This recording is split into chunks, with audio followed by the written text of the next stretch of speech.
Brasil, Brasil, ele com seu histórico de atleta talvez nunca tenha enfrentado uma prova tão desafiadora.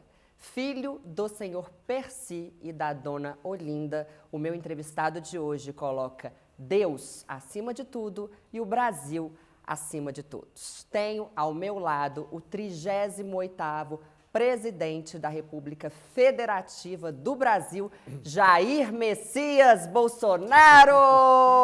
Ê! O 38 é um número sugestivo, né? Maravilhoso, adorei, verdade. Sugestivo e muito bom, né, presidente? Sim, sim. E eu espero que hoje eu não dê nenhum tiro errado. Não. Olha, desde quando eu cheguei, o número de homicídios tem baixado no Brasil. Lógico, tem trabalho também dos respectivos governadores, que trabalham positivamente nessa direção. Mas, no primeiro momento, queriam dizer que iria aumentar o número de mortes, homicídios no Brasil, tendo em vista os nossos decretos e portarias de ministros, né, facilitando a aquisição de arma de fogo por parte do cidadão de bem. Aconteceu exatamente o contrário, como a gente previa. E falando em cidadão de bem, presidente, em primeiro lugar, muito obrigada. Eu sei que o seu tempo é muito escasso. E, enfim, eu gostaria muito de saber do cidadão de bem, senhor Percy. Meu pai é de Campinas, Aham. trabalhava quando jovem com protético, ou seja, fazia ponte móvel, dentadura, obturações, né, para o dentista colocar lá nos clientes dele. Muito cedo se casou com a minha mãe e sem profissão começou a vida pelo Brasil.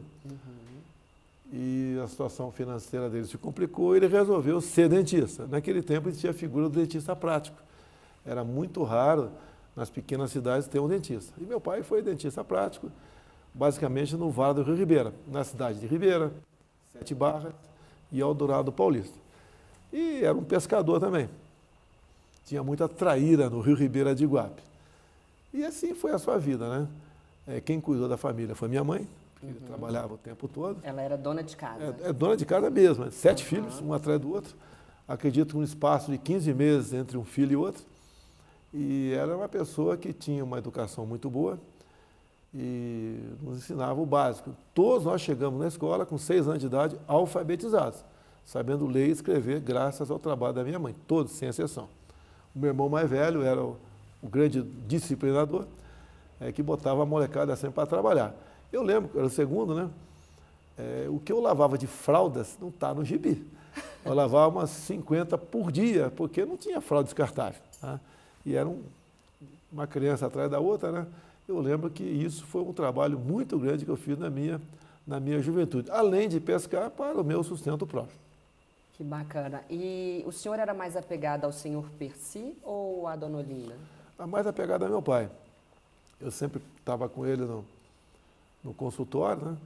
Ajudava ele a fazer dentaduras. E eu lembro quando você apertava ali a prensa para a dentadura com a massa chamada Paladon, que era a massa da dentadura, ele escorria pelo lado e a molecada pegava e fazia dadinho. Qual que é o nome da massa? Paladon. Nunca ouvi. É a matéria-prima da dentadura. Tá? E fazia dadinhos para jogar. Ou então usar aquilo para acender fogueira, que era inflamável. Né? Então, e meu pai era sempre de conversar muito, falar muito. Teria uma literatura popular muito grande, logicamente quase que impublicável, dado as palavras que ele usava muitas vezes, mas tinha uma história de vida para todos nós. Eu lembro de uma passagem que não é, né? Por estar envolvido na política, ele tinha um partido, né? E o partido era conhecido como o partido do pé rachado. O outro lado, o partido do pé liso, ou seja, o pobre contra o rico. Ou que trabalho. E eu vejo que uma vez ele tirou umas férias numa delegacia, né? Umas férias forçadas na delegacia, porque ele foi acusado de exercício ilegal da profissão. E naquela noite o delegado deu um flagrante nele, arrancando o dente de um colega que estava de férias também na delegacia. E ele falou: Gerardo, você está aqui na delegacia por exercício legal da profissão e você está arrancando o dente de um cara sem ser dentista? Ele falou: se eu não arrancar o dente do cara, ninguém dorme à noite aqui na delegacia. História de vida, tá? Fica no folclore até isso daí, mas era a vida naquela época, como ela se desenrolava. Meu pai sempre trabalhou, nunca faltou nada em casa. Uma vez por semana em Ribeira, e especificamente, né, ele pegava uma mula e andava aí algumas dezenas de quilômetros para uma região que tinha um certo número de habitantes para extrair dente. E era muito comum a extração de dente naquela época.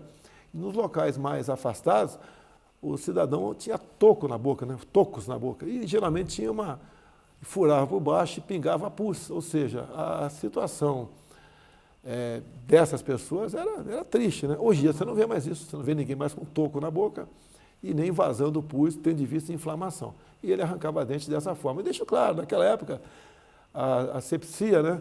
Como é que você anestesiava uma pessoa e depois ia anestesiar outra? A agulha ia numa pequena vasilha de alumínio e na lamparina, a 100 graus, a água fervia, estava esterilizada para outra pessoa. Isso era aquele tempo. Era aquele tempo e ninguém reclamava. Ninguém morria, logicamente, nos locais mais distantes do Brasil. Nos grandes centros existia o dentista formado, que era diferente a forma de você tratar o cliente, vamos assim dizer. E o Jair, criança, ele sonhava em ser o quê? Eu não lembro de grandes sonhos, não. Eu sei que eu gostava de estudar.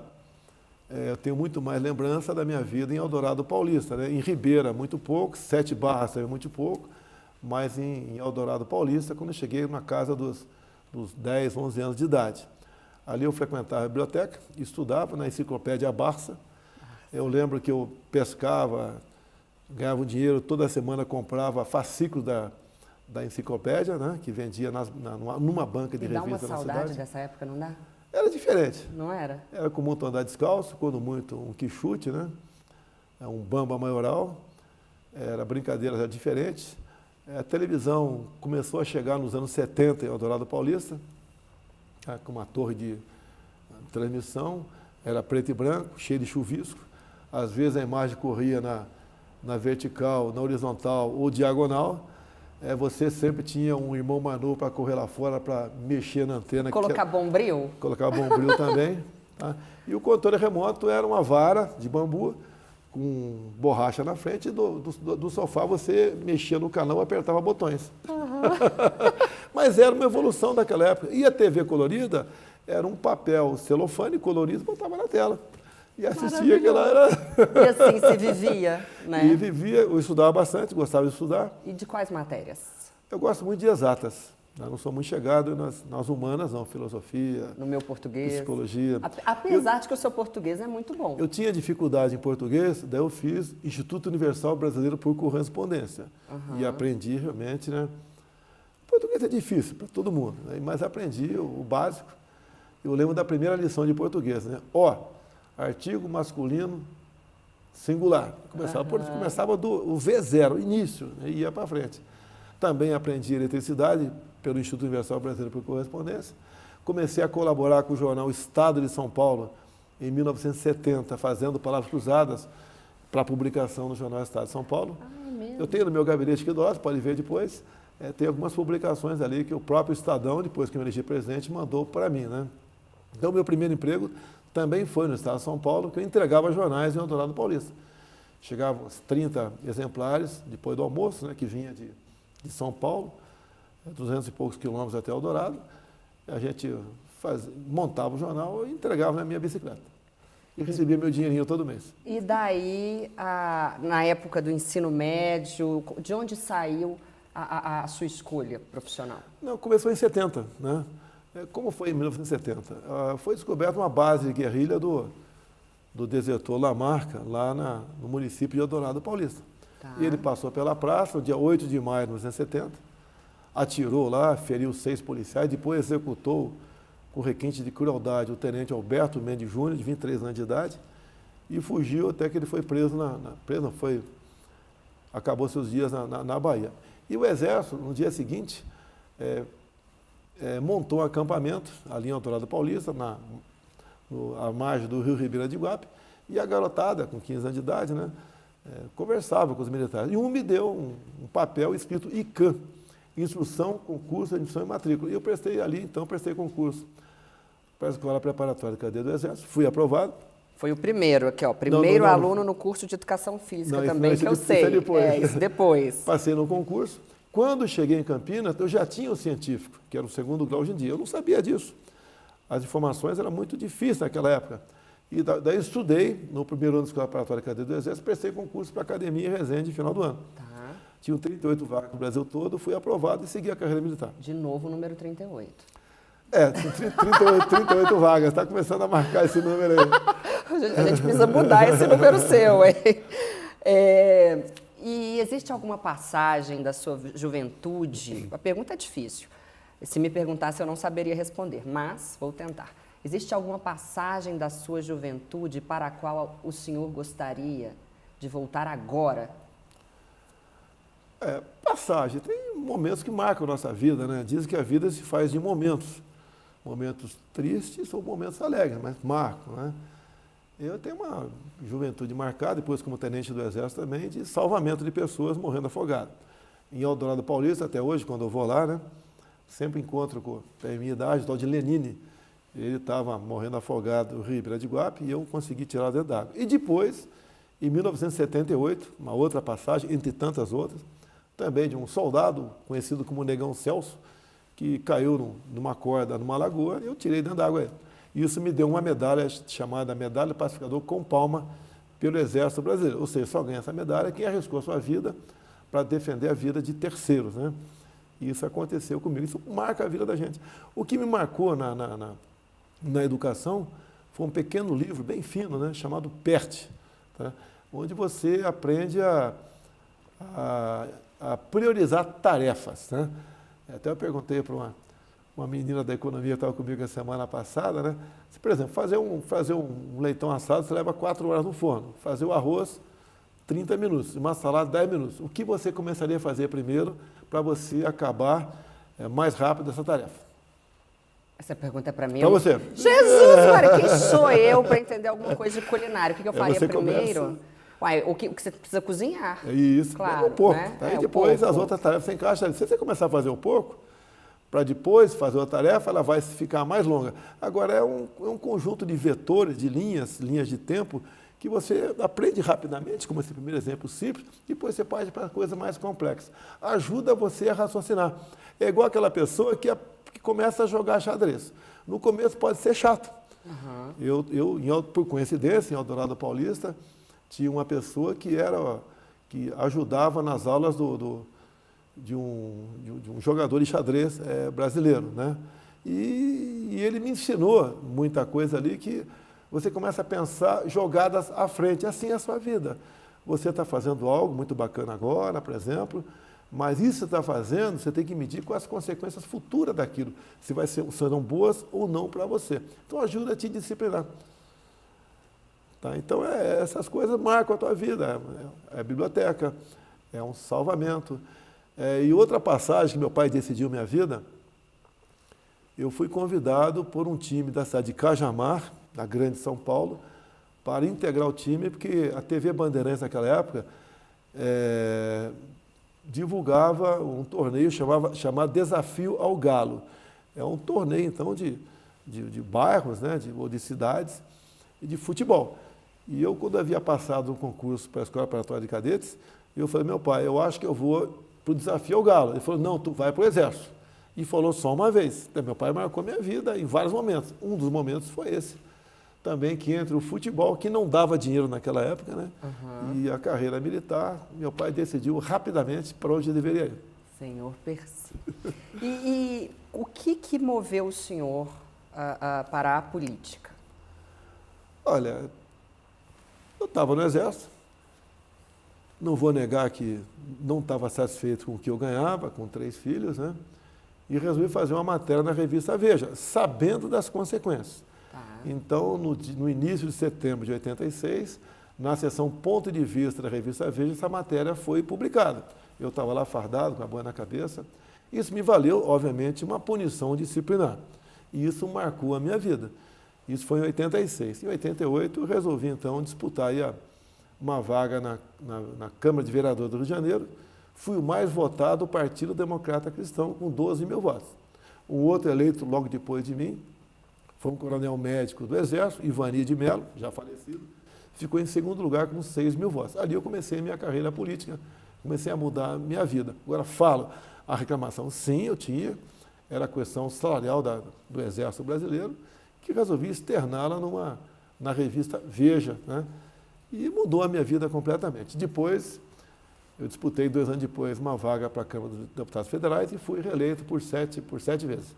E a que se devem esses 12 mil votos? Quais características do senhor foram preponderantes para conseguir esse feito? Olha só, não existia mídia social. Tá. Era revista, jornais e um pouco de televisão. Sim. Tá? Me deu uma certa notoriedade pela punição que eu sofri. Ok. E eu, quando resolvi disputar as eleições, eu trabalhei em cima do público militar, que sabia da minha história.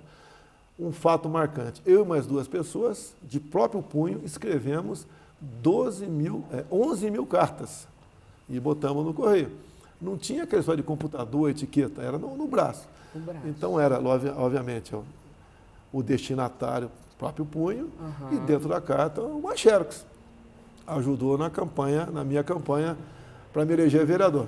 Olha, ele falou corretamente, viu, gente? Agora é a professora de português falando uma xerox. A gente pode falar uma xerox, um xerox. Eu não perderia a oportunidade de falar que o presidente falou corretamente, tá? Tudo bem. Pode me corrigir se sempre necessário, que você não só ajuda a mim, como ajuda quem está nos ouvindo, assistindo aqui. Inclusive, eu escrevi para a Forbes um artigo sobre o seu questão, falando que está certo. Está certo. A gente pode falar tanto questão como questão. O título do meu artigo para a Forbes foi A Questão do Presidente. É um dos artigos mais lidos na Forbes. Ok, uma pergunta sobre esse tempo mais atual. Qual é o papel da Michele? Qual papel a Michele desempenhou ao lado do senhor nesses 4 anos?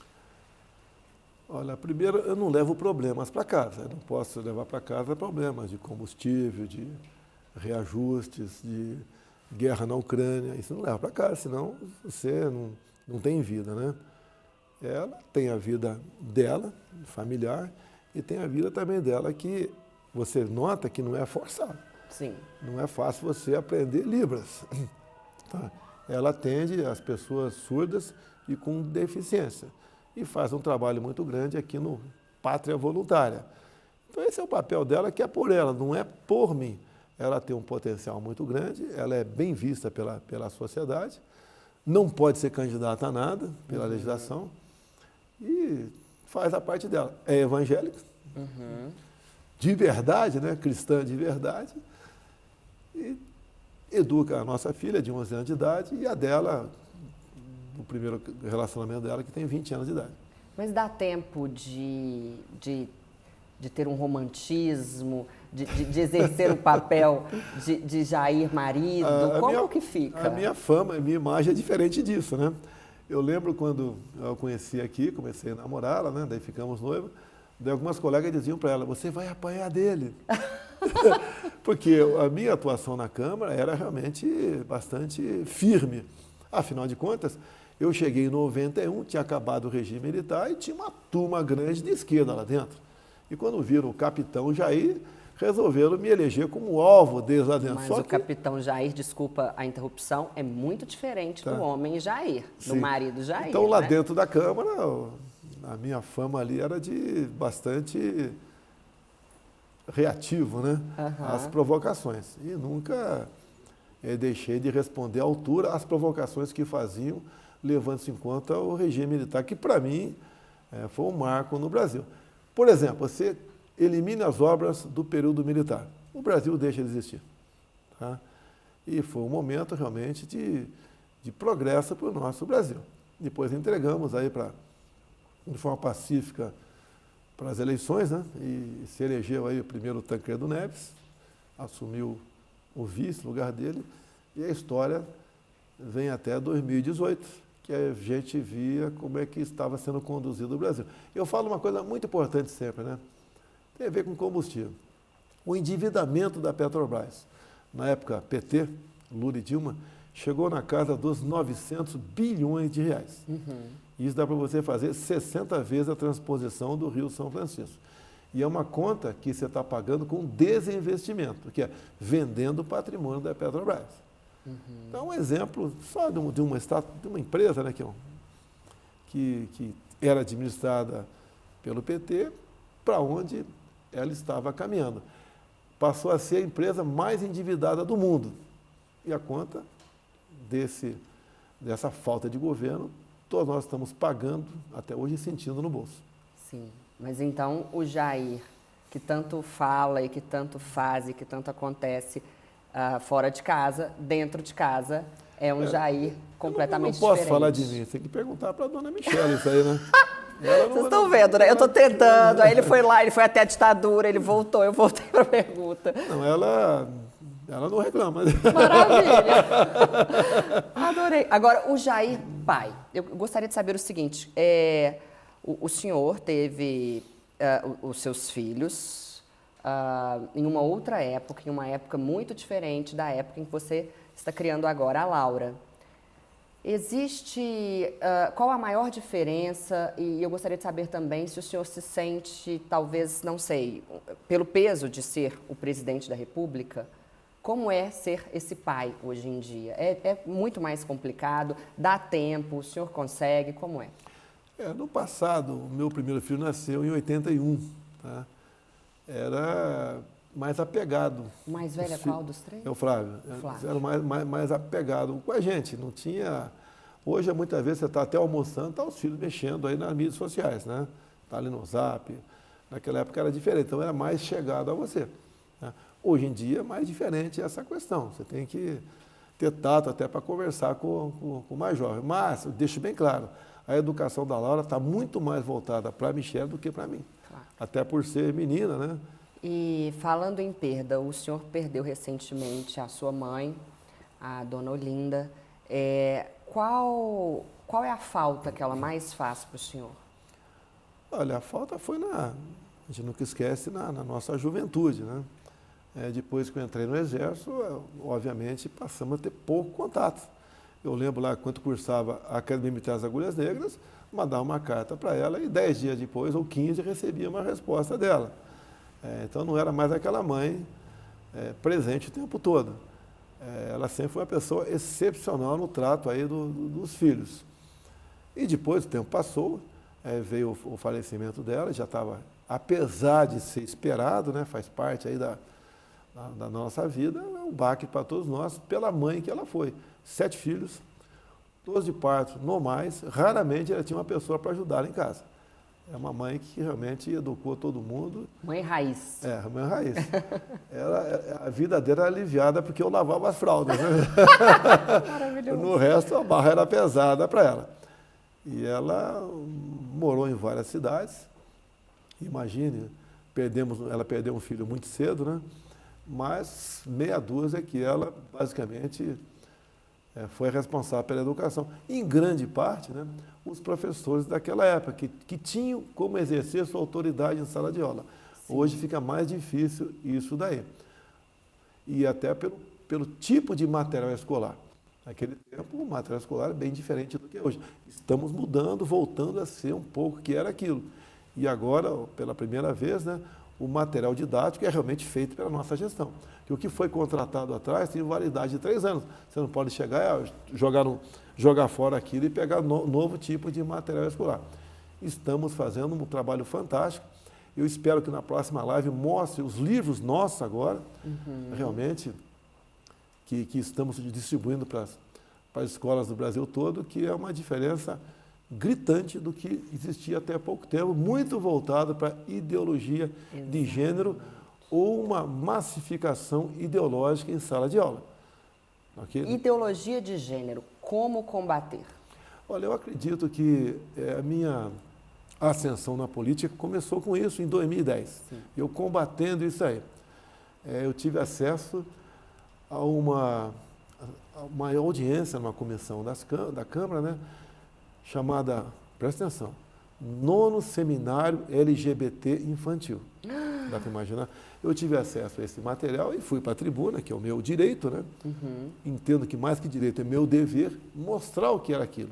E comecei a mostrar livros, etc. destrinchei um tal de PNH3, Plano Nacional de Direitos Humanos, terceira versão, com 180 capítulos, onde o capítulo mais importante para a garotada era desconstrução da heteronormatividade.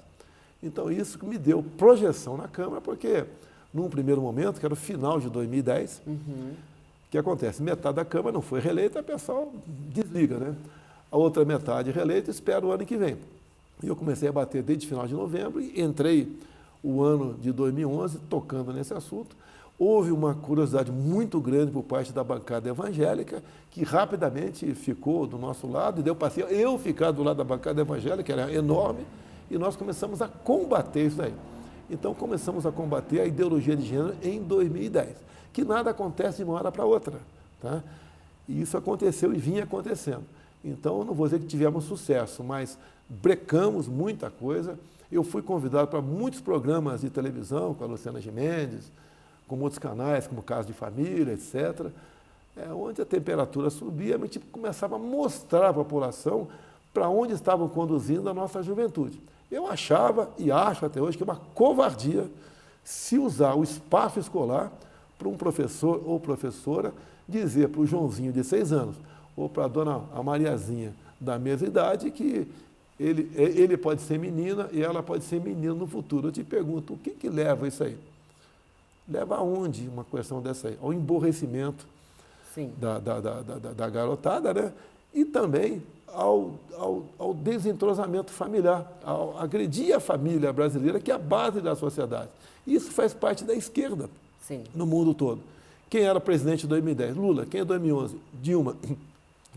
E nós conseguimos brecar isso aí, veio o impeachment, depois veio uma eleição, eu posso entrar em detalhes sobre isso aí, fomos vitoriosos e começamos realmente a botar para valer a mudança nos currículos escolares. Mas deixe bem claro, se faz presente apenas 3 anos depois, porque o material você tem que usar, porque está tudo contratado, muita coisa rodada. Até a questão de prova do Enem, a primeira prova genuína nossa vai ser agora, no final do ano, do nosso governo. Diferente do que acontecia há pouco tempo. Você vê, há pouco tempo, você viu uma prova de dissertação no Enem, a linguagem neutra dos gays. Com todo respeito, eu não tenho nada contra gay, cada um faça o que bem quiser. O dialeto Pajubá caiu. Isso daí desperta em toda a molecada começar a se interessar por isso, porque no futuro pode cair algo na prova semelhante. Pode ter certeza. Tem lá um grupo lá que é escolhido, né, com o tempo para rascunhar a prova do Enem. O grupo escolhido por nós não vai voltar para isso daí, vai falar temas os mais variados possíveis. Como eu gostaria de, por exemplo, que fosse discutido uma prova do Enem, né, não com pegadinha, por exemplo, o interesse pela Amazônia antes do descobrimento do Brasil. E daí, ficou curiosa? Fiquei. Pode falar. Você pega o Tratado de Tordesilhas de 1492, Aham. antes do descobrimento, e tinha uma linha ali que deixava a Amazônia para a Espanha. E para o lado aqui à direita, né, para Portugal. Então, foi descoberto em 1500. O tratado só caiu no ano 1750, deixou de existir. Mas por um tempão, a Amazônia ficou aí, teoricamente, né, ou naquele tratado, de poder de um outro país e não Portugal. Esse assunto do Enem, ele mexe muito comigo, porque eu trabalhei eu tive um pré-vestibular voltado para a redação do Enem. E, infelizmente, a pergunta que eu mais ouvia era: professora, na hora de dar a solução para o problema abordado no Enem, eu preciso ter uma visão de esquerda? E, infelizmente, a minha resposta durante muitos anos foi: sim, você precisa ter uma visão de esquerda, que é o que eles chamam de respeitar os direitos humanos. Mas que direitos humanos são esses, né? Então, os meus parabéns na condição de professora de português, pelo que vocês têm feito, a equipe do senhor tem feito. Você pode ver, há poucos anos, 10 anos, um pouco mais, os professores de um grande estado no Brasil eram premiados com mais um salário no final do ano, desde que pelo menos 95% dos alunos passassem de ano. E eu tive acesso a um professor e depois a outros, e eles falam o seguinte: a tendência aqui é não usar caneta vermelha em correção de prova. Por quê? Primeiro, se o aluno for reprovado, né, da maneira como se trata o ensino nesse estado, nesse grande estado da federação, os pais vêm reclamar conosco. E a gente perde, inclusive, o 14º salário. Então, lamentavelmente, a política é aprovar. Todo mundo fica satisfeito, eu ganho mais um salário, mas os alunos não se preparam para o futuro. É um absurdo. Agora, isso não foi de uma hora para outra, foi acontecendo devagar. A gente vai deixando. É uma agenda, né? Que eles Igual eu tive acesso uma vez, quando estava discutindo essa questão de 2010, 2011, né, sobre a questão de gênero, e conversando com um deputado, falei, não, se na escola do meu filho tiver isso, eu mudo de escola. Porque não havia o pensamento dele, a preocupação, em arrumar o ensino como um todo, tá? Não cuidar apenas da situação do filho dele. E hoje a gente vê em escolas particulares a ideologia de gênero. Pois é.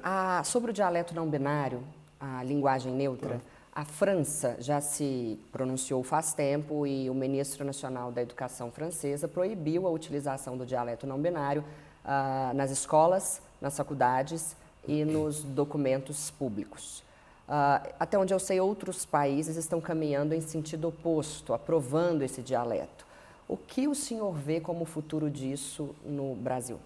A nossa orientação aqui, eu não vou falar orientação porque o ministro da Educação está perfeitamente afinado comigo. Sim. É exatamente combater isso aí, não leva a lugar. A língua portuguesa é extremamente difícil para nós. Imagina quem está de fora estudando aqui. Você quer saber uma coisa? O que eu falo com o ministro?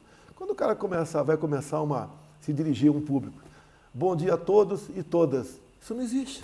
É pleonasmo. Todos já é todas. Eu acho quase um pleonasmo abusivo. Tá? Então, é todos. Tá? Essa já é a linguagem neutra, entre aspas. Né? Você não tem que falar todos e todas. Homens e mulheres. Se refere ao público que está ali. Convencionou-se há muito tempo que essa era a linguagem correta. Agora querem mudar. E quem não fala todas está contra a mulher. E querem falar todos, todas e todes. Tá? É um absurdo. Porque isso não leva a conhecimento. Isso não leva a você ser uma cidadã no futuro útil para a sociedade. Sim. Qual a intenção da educação? Não, educação não, do conhecimento, porque a educação vem de casa. É você, quando terminar o teu curso médio ou superior, ser uma boa empregada, uma boa patroa, uma boa liberal. Sim. É isso. E não chegar e... Estou com o diploma aqui, eu pergunto, e daí? Lembra do meu e daí, né? E daí? Para que serve esse pedaço de papel?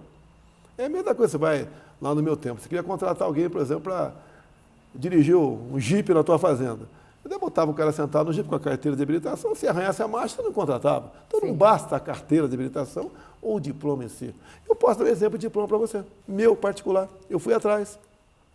Eu, como tenente do Exército, lá em Madureira, Cascadura, tinham vários cursinhos, mais variados possíveis, e eu fiz geladeira e máquina lavar roupa. Porque quebrou a máquina em casa uma vez, custou caro, eu falei, não, daqui para frente, quem vai arrumar sou eu. Em poucas semanas concluí esses cursos. Não tem dificuldade. Eu fiz as contas na época, né? Se eu trabalhasse umas 10 horas por dia, né, consertando máquina lavar roupa e geladeira, sem extorquir ninguém, eu podia ganhar o dobro do que eu ganhava como tenente paraquedista do Exército.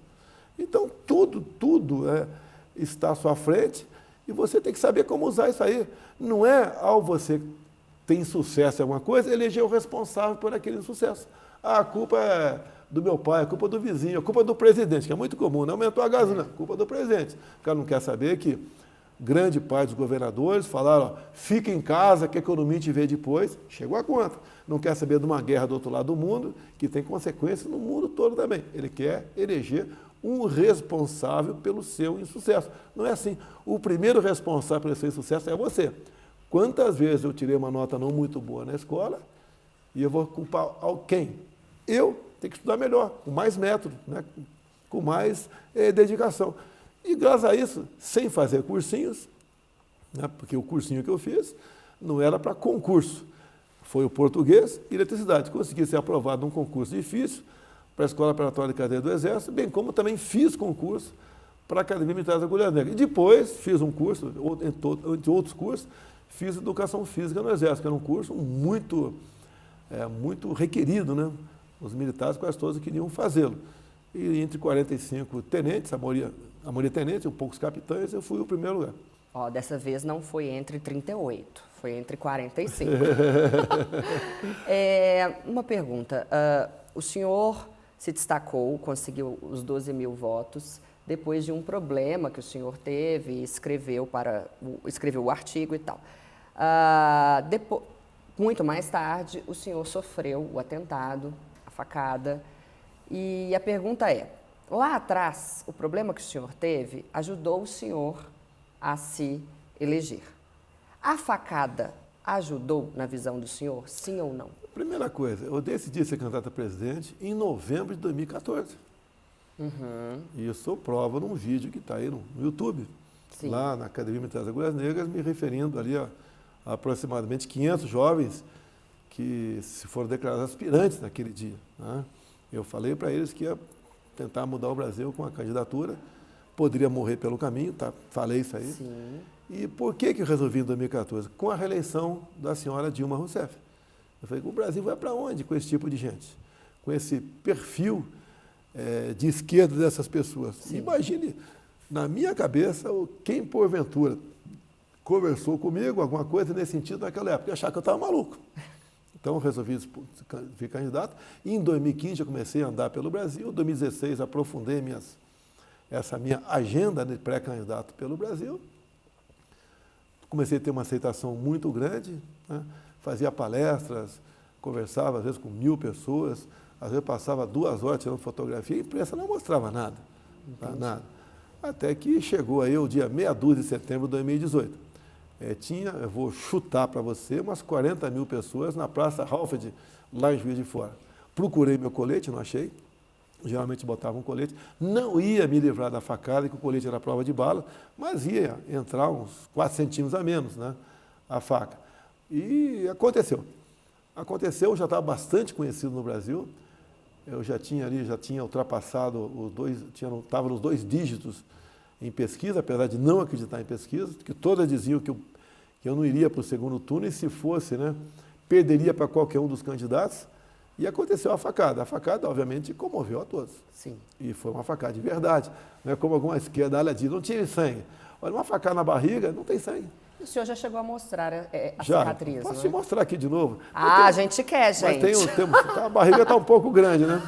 Eu tenho uma tela de mais ou menos 20 por 30 aqui, mas a barriga ficou flácida. Eu tinha uma barriga de tanquinho até 2018, né? Histórico de atleta. Era sempre, eu gostei, independente de ser atleta das Forças Armadas, eu sempre gostei de nadar, uma corrida, tá? E isso ajuda a gente a enfrentar aí a natureza, né, que muitas vezes vem para o nosso lado aí com certas doenças, né? O melhor antídoto para qualquer coisa não é a vacina, primeira coisa é o seu preparo físico. E eu sempre falei, tendo em vista o meu passado de atleta, se o vírus pegar em mim, não vou sentir nada, como aconteceu. Pegou, tomei lá um comprimido que era crime tomar naquela época, eu tomei. Tá? E tomei por quê? Porque eu comecei a ver, olha, na África se combate a cegueira do rios com esse tipo de medicamento.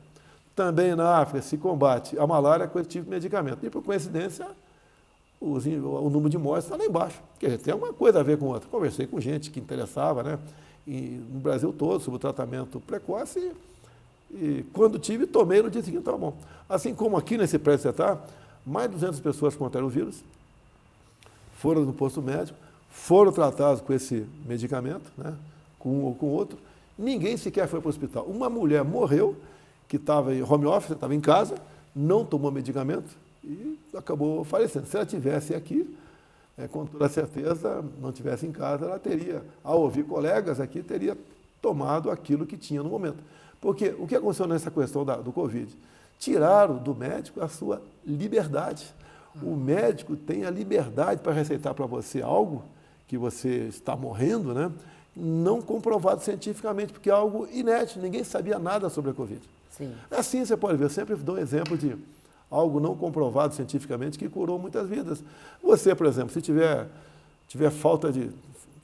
morrendo aqui por uma hemorragia, conseguir estancá-la, e você precisa de uma transfusão e não tem, você aceitaria tomar água de coco na veia? Ai, gente, se falarem que água de coco resolve... Tudo bem. É o que aconteceu na Guerra do Pacífico.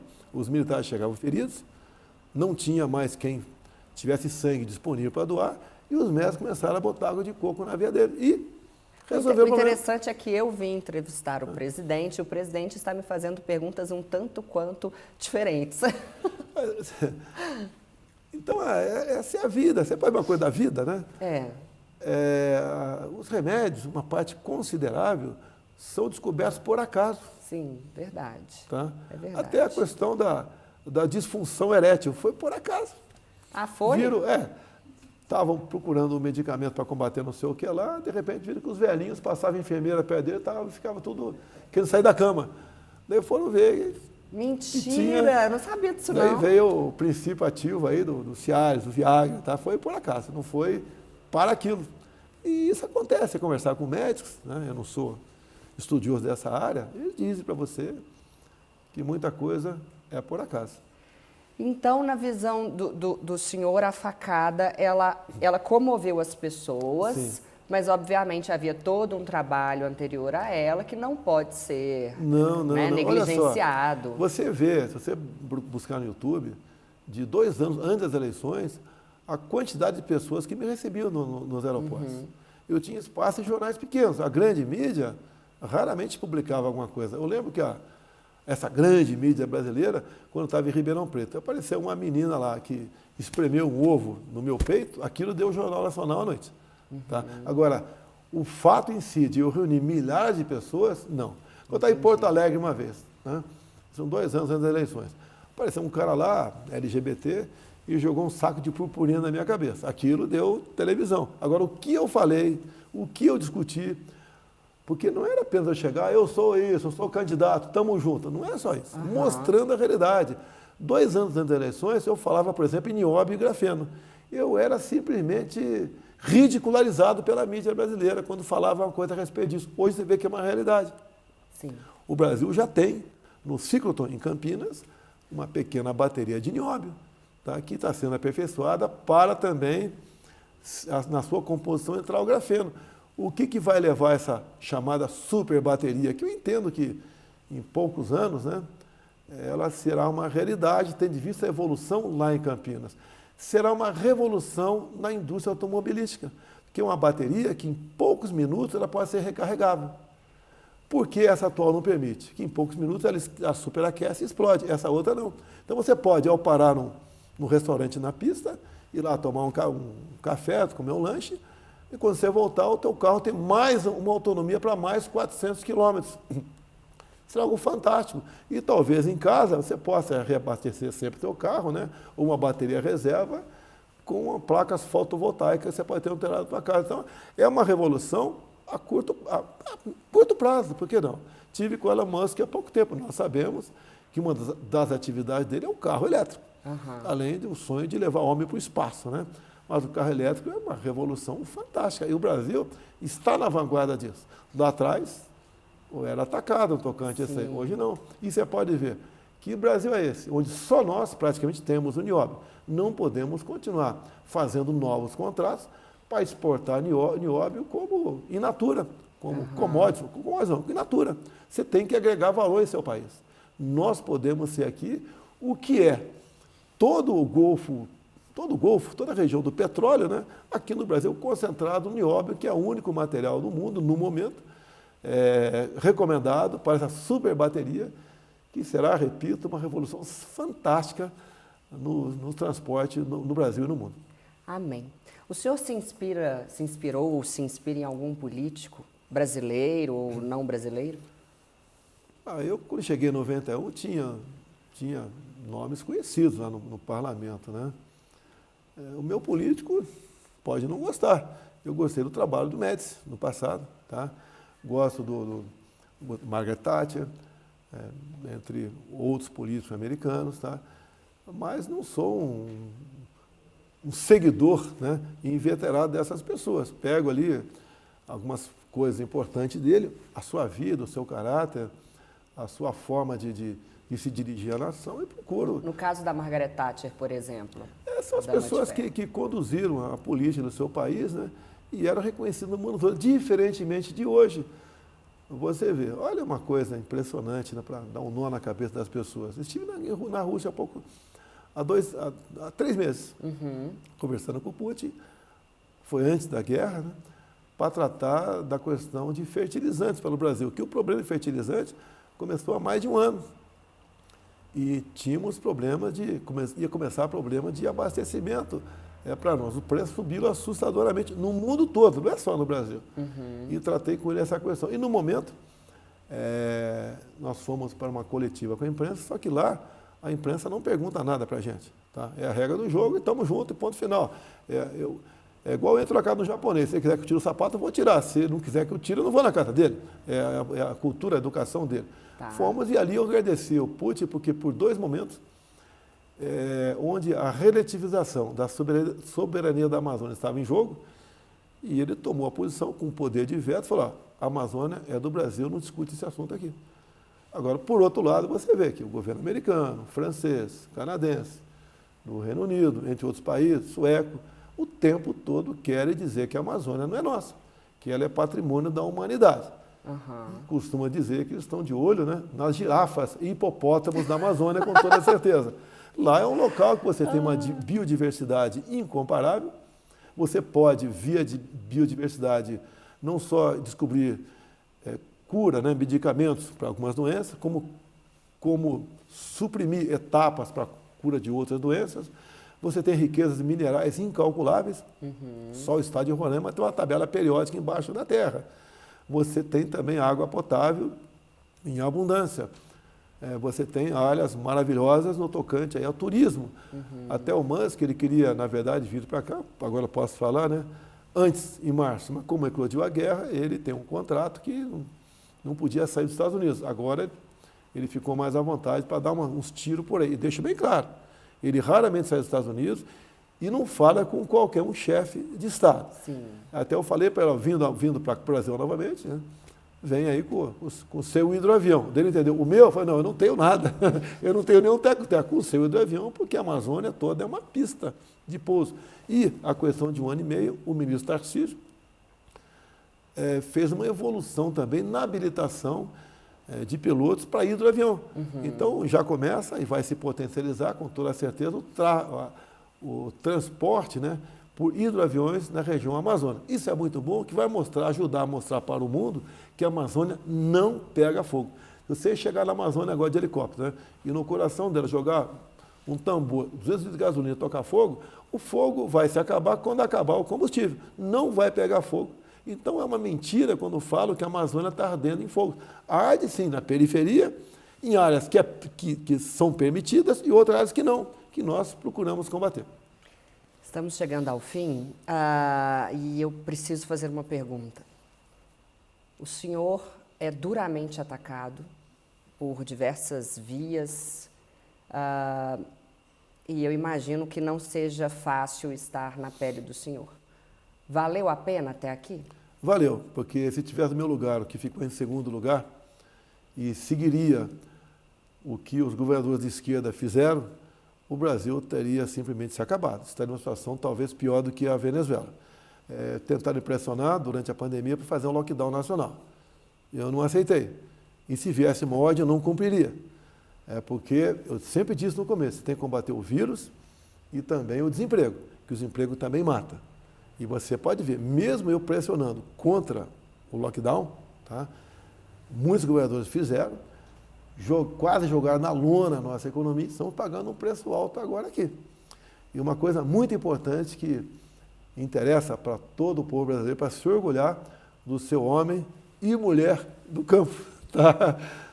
É que eu tive há poucas semanas reunido com a presidente e não presidenta da OMC, e ela falou, alguns dias depois, quando retornou à OMC, e disse que o mundo sem o agronegócio do Brasil passa fome. Então, nós, além de garantirmos a nossa segurança alimentar, fazemos o mesmo quase 1 bilhão de pessoas mundo afora. Maravilha. 3 últimas perguntas. Eu faço essas perguntas para todos os convidados. E o que vier à cabeça do senhor, bate e volta. Para quem o senhor dá nota 0? Nota 0? Assistindo o programa aí de televisão, né, do Chapéu lá. Tipo isso. Olha, nota 0 para as pessoas que se usam do poder para fazer valer a sua vontade. E para quem o senhor dá nota 10? Minha mãe, que acabou de partir, né? Espero que ela esteja do lado de Deus. É uma pessoa fantástica e não sei para quem daria nota 10 fora ela, né? Tem muita gente que me ajuda bastante a conduzir o destino do Brasil, pessoas sinceras, que botam realmente o coração e a razão na frente dos interesses, dos possíveis interesses pessoais. São poucas pessoas, mas são pessoas fantásticas. Eu tenho, por exemplo, um conjunto de ajudantes de ordem, são 4, que eu dou nota 10 para todos eles. Compartilho comigo de 99% da minha vida. A confiança total, mútua, precípua, para a gente poder se informar, porque nem sempre eu posso me inteirar de uma matéria, vem por parte deles, para eu poder tomar a decisão. São pessoas fantásticas, entre outros, né, assessores que eu tenho do meu lado também, pessoas humildes, que me ajudam dessa maneira, no tocante a outros aspectos, em especial a segurança pessoal minha e da minha família. Por fim, uma pergunta metafórica, a pergunta que toda professora de português faz. Sujeito ou predicado? Olha, a língua portuguesa é uma língua difícil, e você tem que ter humildade e se empenhar para entendê-la da melhor maneira possível. E uma forma de se expressar inadequada, né, ou até um pequeno deslize, uma pessoa como eu passa a ser uma bomba atômica contra o meu governo. Então, eu sou o sujeito da nação, sei do que eu represento, sei das minhas responsabilidades e procuro sempre meditar bastante antes das decisões. Mas costumo dizer o seguinte: pior que uma decisão mal tomada é uma indecisão. O caso da prisão daquele parlamentar, em menos de 24 horas tomamos a decisão. Alguns achavam que tinha que esperar alguns dias, algumas semanas. Não, tem certas coisas que a resposta tem que ser imediata. E é um direito meu, né, tomar uma decisão semelhante àquela que, no meu entender, impacta a todo o Brasil. E eu bem demonstro que eu sou um chefe do executivo que tudo faz pela democracia, pela Constituição e pela nossa liberdade. Maravilha. Jair Messias Bolsonaro, muito obrigada. O senhor me recebeu aqui e eu não sou a Cíntia da grande mídia, eu sou apenas Cíntia Chagas e talvez o senhor não tenha a noção de quão importante isto é para mim e também para as pessoas que terão oportunidade de conhecer o senhor um pouco melhor. Eu queria só concluir, né? Por favor, somos escravos das nossas decisões. Você tem uma grande decisão pela frente. Você vai decidir qual futuro você quer para você. Exatamente. Muito obrigada. Esse foi Brasil, Jair Messias Bolsonaro, o nosso 38º presidente da República. Até semana que vem. Muito obrigada.